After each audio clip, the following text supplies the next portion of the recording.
There have been many tales of gamblers going on amazing runs at the casinos of Las Vegas. However, there may be none more staggering than that of famed punter Archie.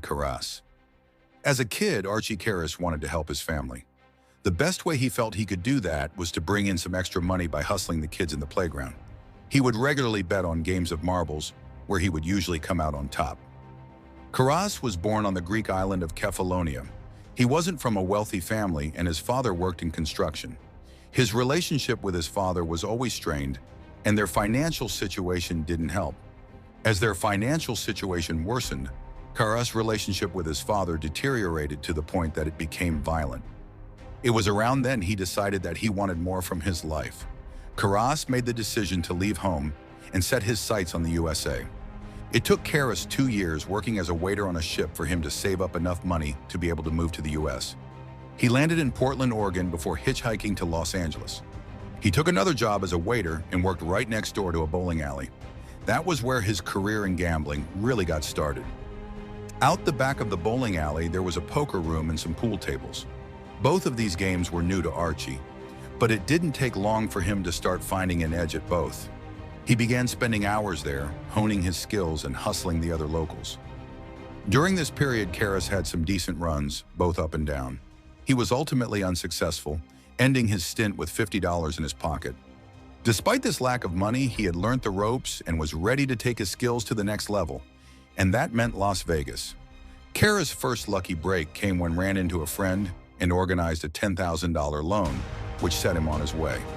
Within hours, Karas had hit the tables and doubled his initial stake. By the end of the night, he had made $20,000. He paid back his friend and gave him the extra $10,000 for having faith in him. It was the type of gesture that showed the type of person Karas really was. He truly never cared about the money. Over the years, he developed a keen eye for games that he felt he had an edge. He spent a fair bit of time scouting opportunities around Las Vegas. In doing so, he came across 2 businessmen who regularly bet big numbers on 9-ball pool.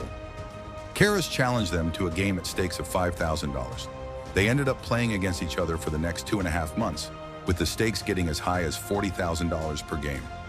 Towards the end of the marathon session, Karas was up around $1 million. Wanting to short-circuit any negative variance coming his way, he suggested they move on to another game, poker.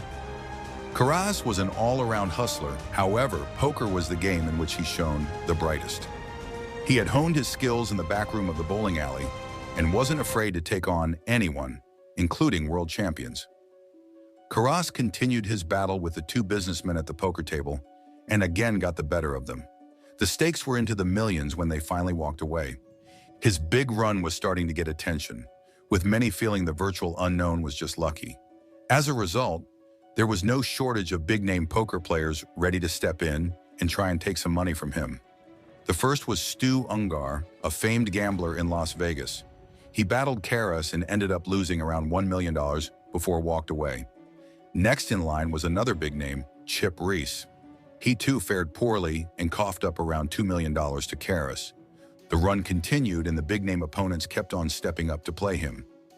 Doyle Brunson, Johnny Moss, and Puggy Pearson all tried to curb the run, yet all failed to do so. By the end of his marathon poker run, Karas had won nearly $17 million, and it had come from many of the biggest names in poker at the time. By this stage, Karas felt that nothing could stand in his way. Perhaps understandably, he moved from poker to the craps tables. He liked craps because he felt he could win $1 million with one roll of a dice. So he headed over to one of his favorite casinos, the Horseshoe, where he could get some bigger action. It was here where his demise began. Despite starting well, his luck ultimately turned 180 degrees.